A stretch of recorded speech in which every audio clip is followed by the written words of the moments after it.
You can be surrounded by people every single day, yet feel invisible. Hundreds of names in your phone, dozens of faces at work.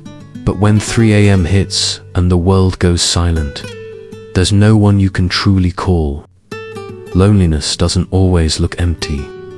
Sometimes it looks like a crowded room full of laughter, noise, and small talk. Yet inside, you feel like a ghost passing through your own life. You smile, you socialize, you play your role perfectly. But deep down, there's a quiet ache, the kind that no number of friends can fill. You see people regularly. You have contacts in your phone, acquaintances who know your name, and maybe even share jokes or updates online. But there's no one who truly knows what's behind your smile. No one you can call at 3 a.m. when the weight of everything becomes too much. The conversations stay safe, light, and polite, and the years slip by with you surrounded by people, yet profoundly alone. Most believe loneliness comes from being physically alone. It doesn't. You can stand in a crowd, surrounded by co-workers, classmates, or friends, and still feel completely unseen. Because loneliness isn't about the number of people around you. It's about connection, real connection. And something is blocking that depth from forming. It's not that people don't like you. It's that certain patterns, subtle and unrecognized, keep everyone at the surface. Behaviors that seem harmless, even admirable, slowly push people away before true closeness can form. You might not even realize you're doing it, but those very habits are what keep your relationships from ever reaching the depth you secretly crave. Seneca once wrote, "One who seeks friendship for favorable occasions strips it of all its nobility." True friendship demands vulnerability, presence, and depth. But certain traits, often born from fear, pride, or self-protection, quietly destroy all of that, keeping you forever on the edge of real connection. Today, we're exploring 7 hidden traits that define people without clothes, friends, patterns that quietly sabotage the intimacy you long for. And trait number 4, it's the one most people confuse for strength. Yet it's the very reason no one ever gets close enough to truly know you. By the end of this video, you'll understand exactly what's keeping you lonely and how to finally build the kind of friendships that feel real, safe, and alive. If you have many contacts, but no one you can truly open up to, this will explain why. So stay with me. Subscribe if you're ready to learn the Stoic art of deep connection. Trait 1. You never show vulnerability or ask for help. You're always the strong one, the listener, the reliable friend who holds everyone else together. When others are in pain, you show up. You comfort. You offer advice. You're the shoulder they cry on. But when it's your turn to struggle, you hide it. You say, "I'm fine." You keep smiling, even when you're breaking inside. You believe this makes you strong, independent, someone who doesn't burden others with problems. But that's not strength. That's isolation wearing armor.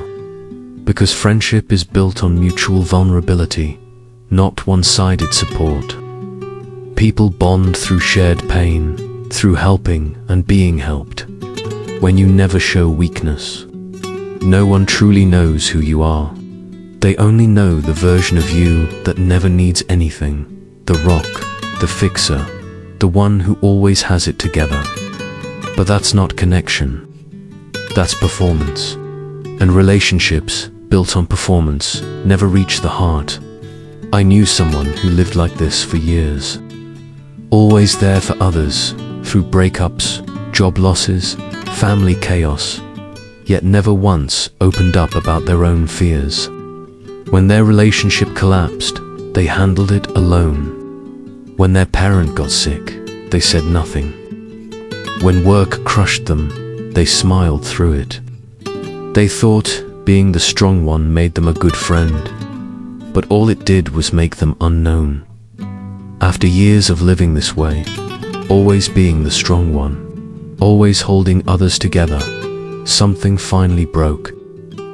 A real crisis hit, something too heavy to carry alone, and for the first time, they tried to reach out, but didn't know how.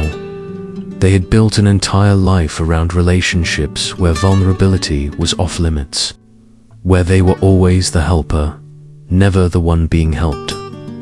So when they finally opened up, their friends were stunned. They had no idea anything was ever wrong in that moment. It hit hard, the painful realization that they had built walls, not connections. Their friends didn't really know them. They only knew the role, the strong one, the reliable one, the fixer, not the whole person with fears, doubts, and needs. And because of that, every relationship, no matter how long, felt strangely hollow. It wasn't mutual. It was one-sided by design. But here's what vulnerability truly creates: reciprocity, trust, and depth. When you share your struggles not to complain, but to be real, you give others a chance to care for you. You allow them to prove the friendship goes both ways. Because when you never need help, people quietly start to feel the imbalance. They feel like you don't trust them, like their role in your life is to receive your strength but never return it. Marcus Aurelius, in his Meditations, wrote honestly about his moments of weakness, not as complaints, but as reflections of humanity. Seneca too revealed his fears and vulnerabilities in his letters to friends. This wasn't weakness, it was wisdom. Because true friendship doesn't grow from perfection, it grows from honesty. From letting others see that you struggle too, that you bleed, that you sometimes fall apart and need a hand to rise again. Friendship isn't about always being composed, confident, or unshaken. It's about being real, sharing both the good and the painful, and letting people support you the way you've supported them. That's how bonds deepen. That's how trust takes root. You don't have to pour your soul out to everyone, but with the people you want a real connection with, you must let them in. Show them you're human. Ask for help. Let them matter to you the same way you matter to them. Start small. Next time you're going through something tough, share it, just with one person you trust. You don't need to dump your pain, only to say, honestly, I've been struggling with this lately. Then notice what happens, how the dynamic shifts, how the air between you softens, how the relationship finally starts to feel two-sided, because never showing vulnerability keeps everyone at a safe and lonely distance. And that brings us to the next pattern. Trait number 2. It's something most people do without realizing in almost every conversation. Trait 2. You make every conversation about yourself. Someone shares something meaningful, maybe an achievement, a loss, or a simple story from their day. And before they even finish, you jump in. Oh, that reminds me of when I went through something similar. I know exactly how you feel. Let me tell you what happened to me. You think you're being relatable, showing understanding, but you're not connecting. You're hijacking the moment. You're taking their story and turning it into yours. And they feel it. Every single time. People don't just want to be heard. They want to feel understood. When you constantly redirect conversations back to yourself, others stop opening up. They stop sharing the meaningful parts of their lives because, deep down, they know the spotlight will always swing back to you. And how can a relationship deepen if only one person's experience ever matters? I once watched someone do this for years without realizing it. A friend would share a small victory. They'd immediately respond with their own, slightly bigger one. A friend would open up about pain. They'd quickly compare it to their own, even worse struggle. A friend would share exciting news. They'd top it with something grander. They thought they were being supportive, showing empathy. But in reality, they were stealing space that should have belonged to listening. Over time, their friends began sharing less. Conversations grew shorter, until one day there was nothing left to say. As the person began noticing their friendships fading, confusion crept in. Why did people stop sharing their important moments? Why did they feel more and more distant, even from those they once felt close to? The truth was simple, but painful. Their friends had started finding connection elsewhere. They celebrated achievements with people who could genuinely be happy for them, without turning the moment into a competition. They shared their struggles with people who would actually listen, not immediately redirect the focus to their own problems. Meanwhile, the person who longed for connection didn't realize they had unknowingly trained everyone to expect that every conversation would eventually circle back to them. And when that happens, here's what follows. People begin to feel unheard. Their stories get minimized. They wanted to share something meaningful, but somehow you made it about you. The message you unintentionally send is, my story is more interesting. My pain is deeper. My achievements are greater. You might not mean it that way, but that's exactly how it lands. There's a fine line between relating and redirecting. Relating sounds like, that sounds really difficult. Tell me more about how you're handling it. You're centering them, creating space for their story to breathe. Redirecting sounds like, I know exactly how you feel. I went through the same thing once. And just like that, the spotlight shifts away from them and back to you. What people truly need when they open up is to feel fully heard. They want their experience to be acknowledged, to feel like what they're saying actually matters. They don't need to hear your similar story right away. That can come later, after they feel seen, after you've shown real interest in their situation. But most people never get to that later. They interrupt too soon and then wonder why every conversation feels shallow. Epictetus once said, "We have 2 ears and 1 mouth, so that we may listen twice as much as we speak." Listening isn't about waiting for your turn to talk. It's about understanding what's being said. Marcus Aurelius practiced patience in every dialogue, allowing others to finish completely before responding, showing genuine interest in their thoughts before offering his own. Try this in your next conversation. When someone shares something, resist the impulse to immediately tell your own story. Instead, ask questions. How did that make you feel? What do you think about it now? Tell me more. What happened next? Let them be the center of their own story. Only after they felt truly heard. If it's relevant, you can briefly share a similar experience, briefly. Then gently shift the focus back to them. The ideal balance is 70% them, 30% you. In the early stages of friendship, that balance should lean even more toward listening. Once the relationship deepens, it naturally evens out. But in the beginning, your goal isn't to be understood, it's to understand. Let people know who you are through the way you listen, not through the number of stories you tell. If you've realized that you've been turning conversations back to yourself and you're ready to change that, write "listen first" in the comments below. Because the moment you start genuinely listening, you'll inspire others to do the same. Turning every conversation into a story about yourself pushes people away. But trait number 3 is even more subtle. You do it thinking you're being honest. Trait 3, you're judgmental and critical of others. A friend tells you they're considering a career change. Your immediate response, why would you do that? That's not a smart move.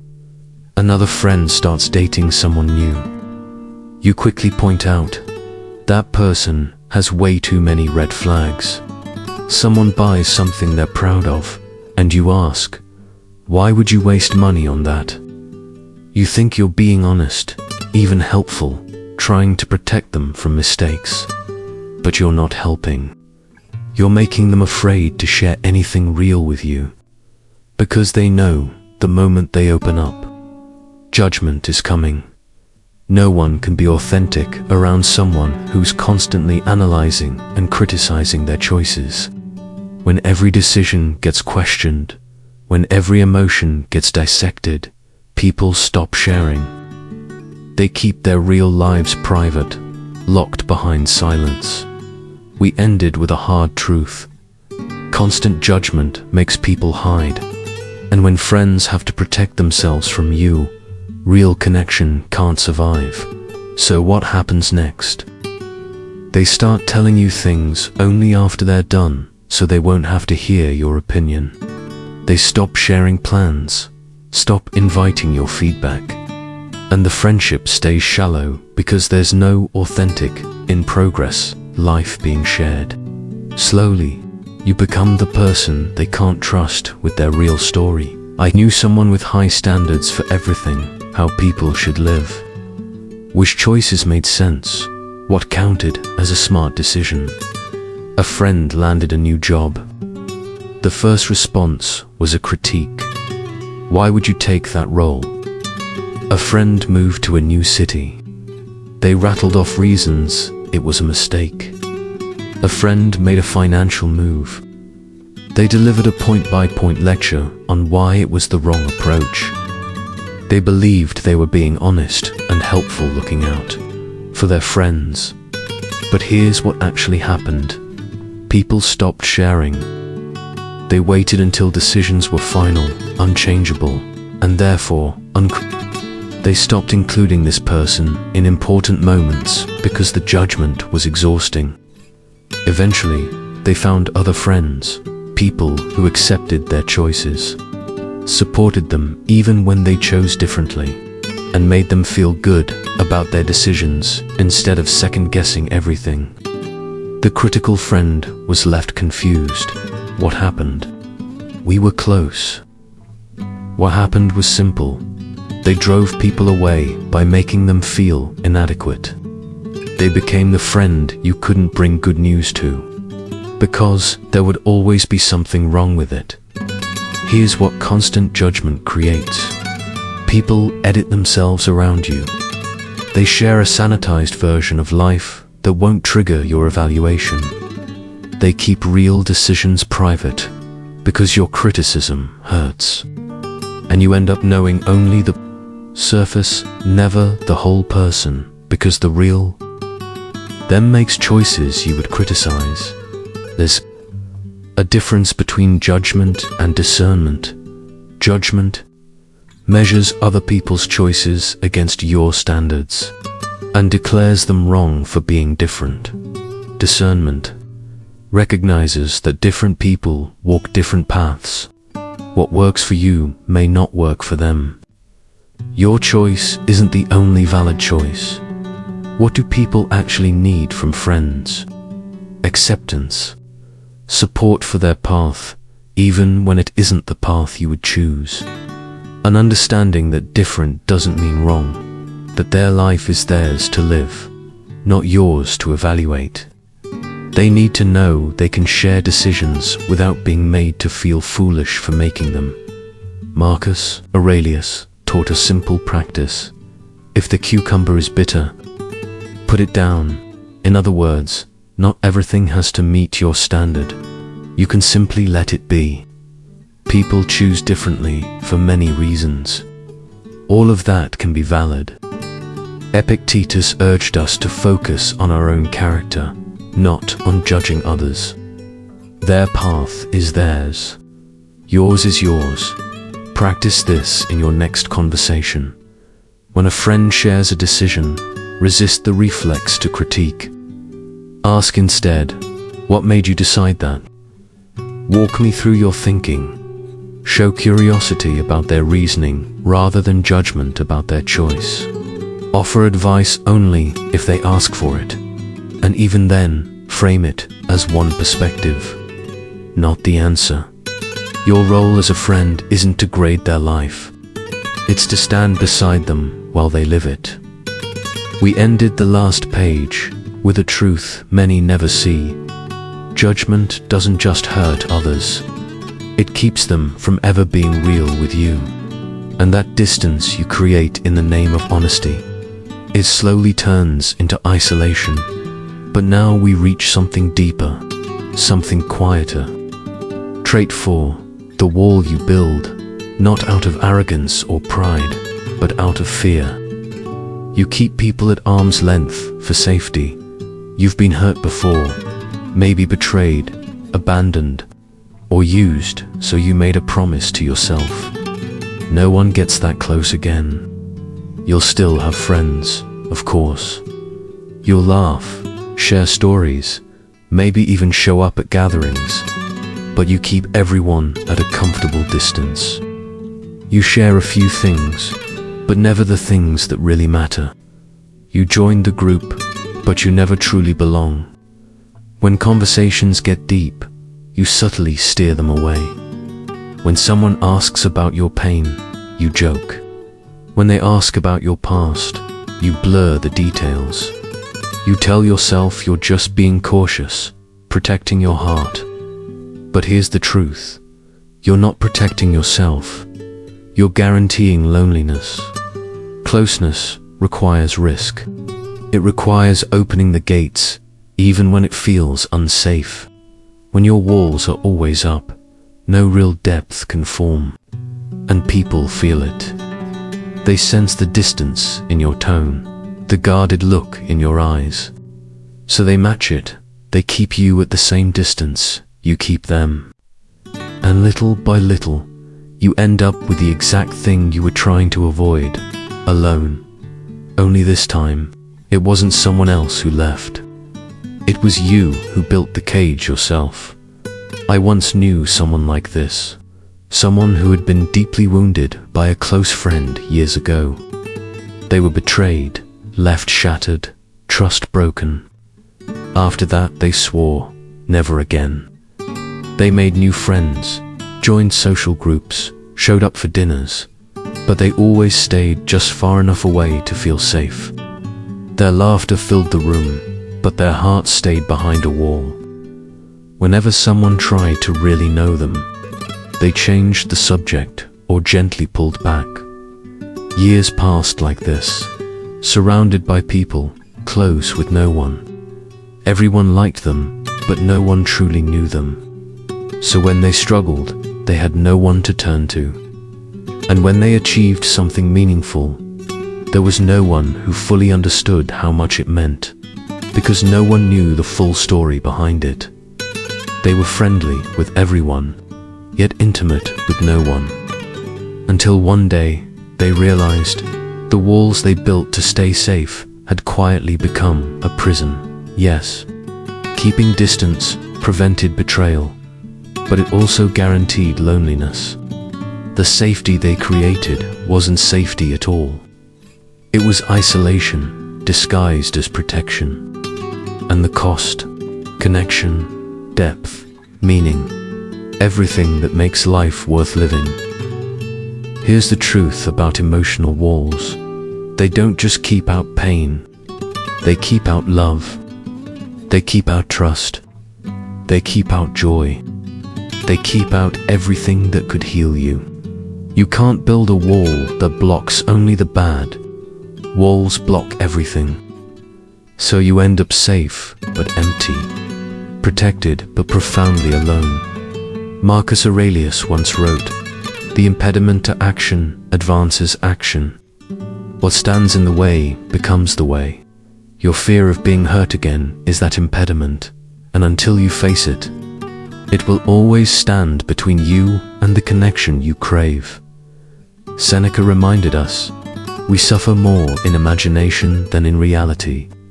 The pain you're protecting yourself from might never come, but the loneliness from your walls, that's already here, constant, guaranteed, and real.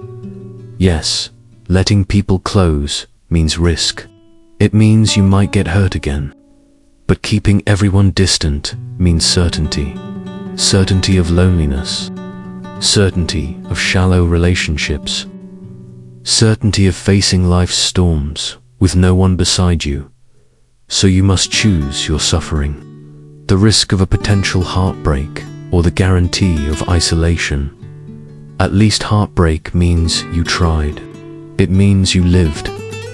It means, for a while, you let yourself be known.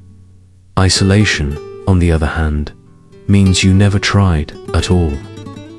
You protected yourself right into a life without depth, without color, without meaning. The walls that feel like safety are actually barriers to everything that matters.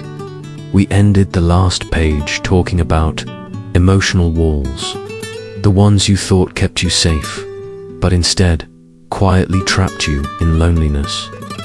And to tear down those walls, you must face a timeless truth that Epictetus once taught. Some things are in our control, and some are not. Whether people hurt you or not, that's not fully in your control. But whether you allow connection, that's entirely up to you. The problem is, you've been trying to control the wrong thing. You're controlling for safety, but what you've really created is loneliness. It's time to start controlling for connection and accept the risk that comes with it. Start small. Pick one person who seems trustworthy.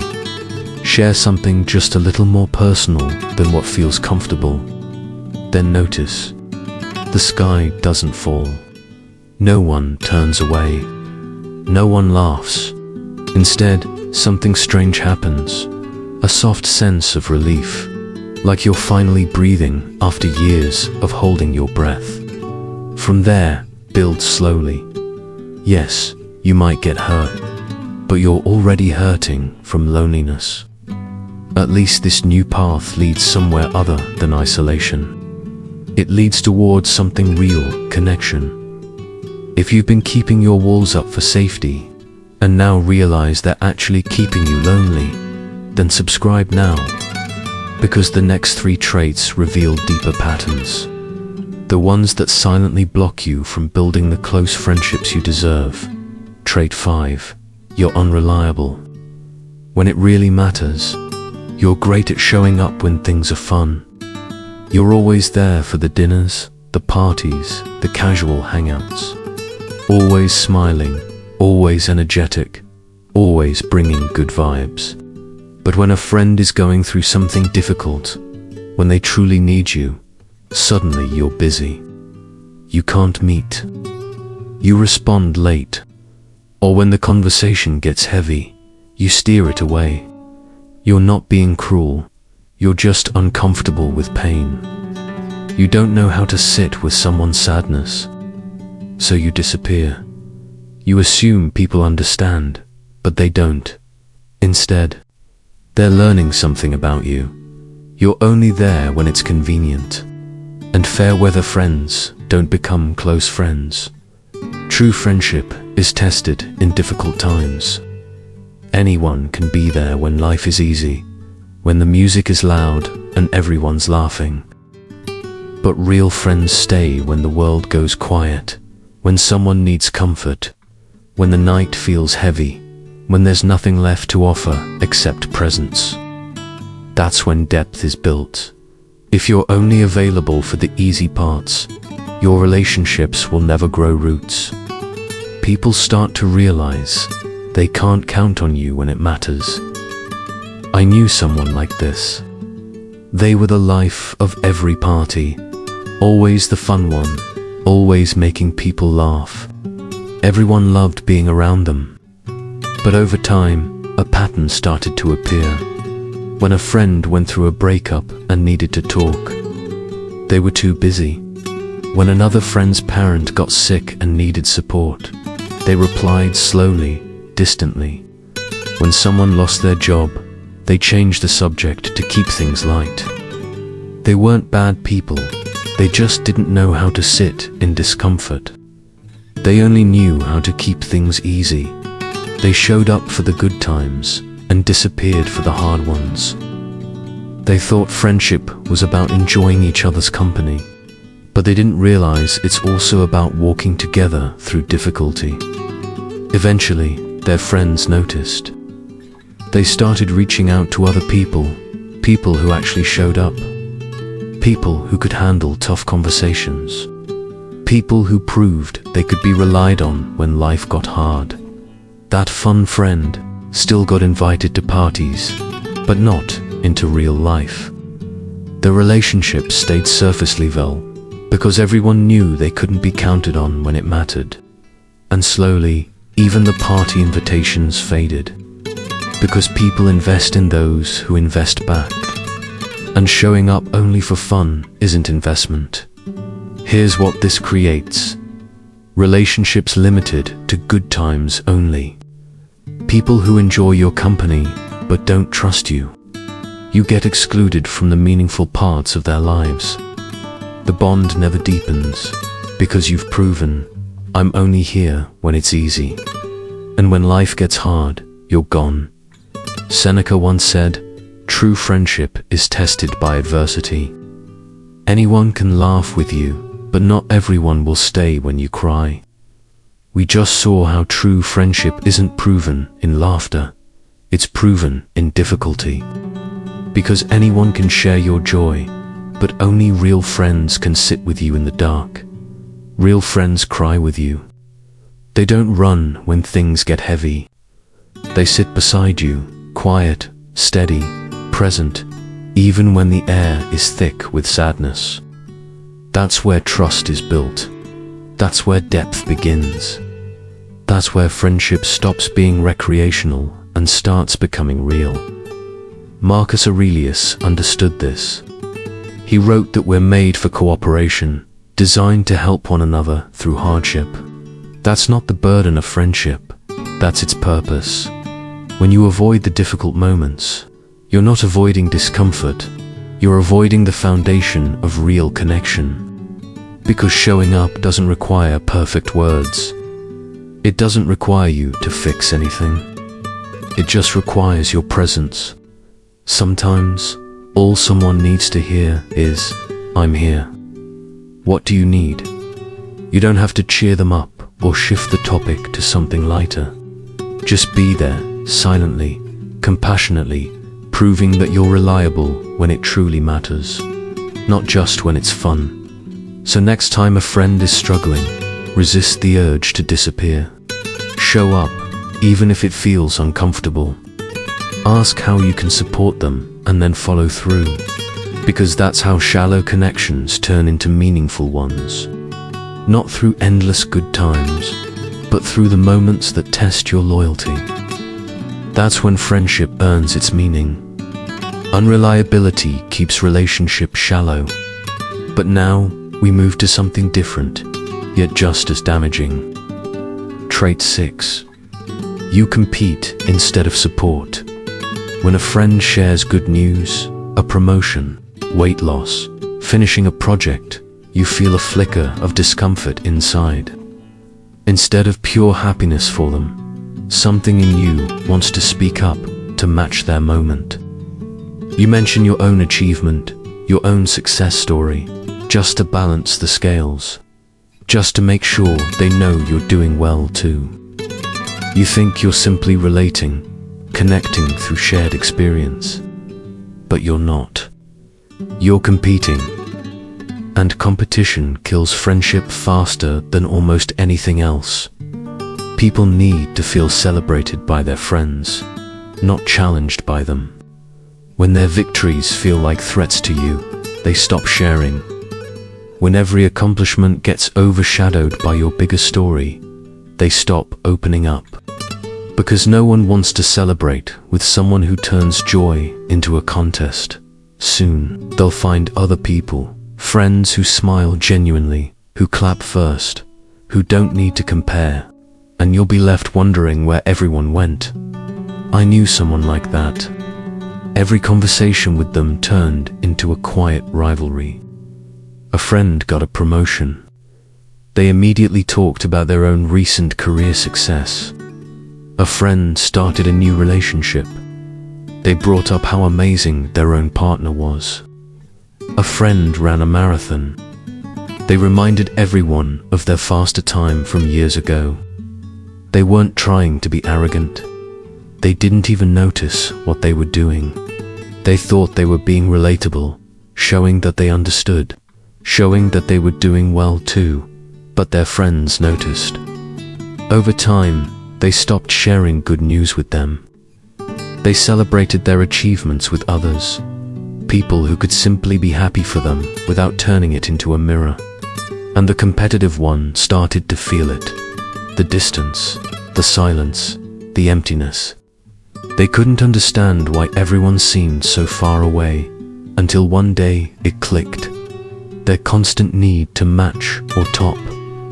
Every story had slowly pushed everyone out. Friends don't want rivals. They want supporters. They want people who can clap for them without needing to prove anything. Because here's what competition does to friendship. It makes others feel like their success threatens you. Like you can't be happy for them without comparison. Like every win must be measured against yours. And that's exhausting. People don't want friends who compete. They want friends who celebrate.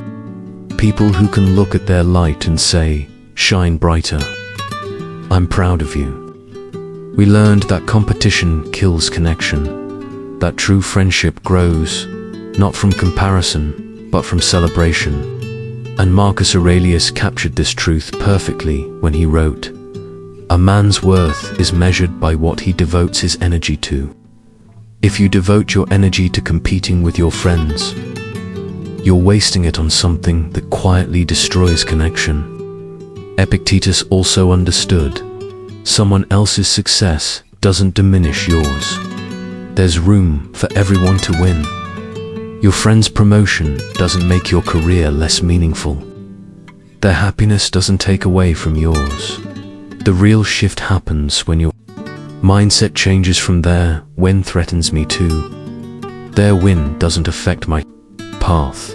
From "I need to prove I'm successful" to "I can celebrate them without making it about me." That shift from competition to genuine support is what transforms friendship, from fragile to deep and lasting.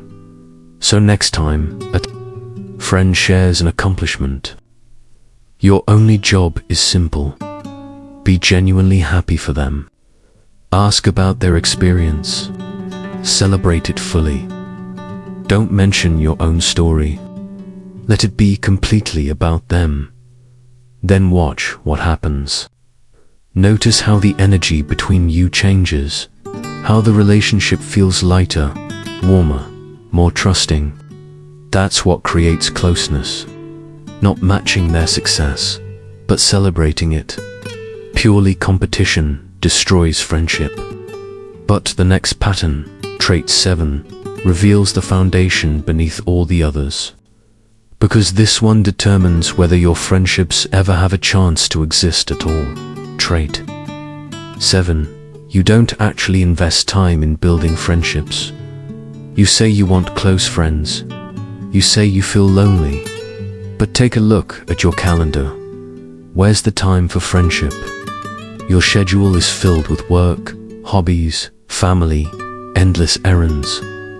Everything gets priority, except the one thing that would actually fill the emptiness you keep talking about: time with people.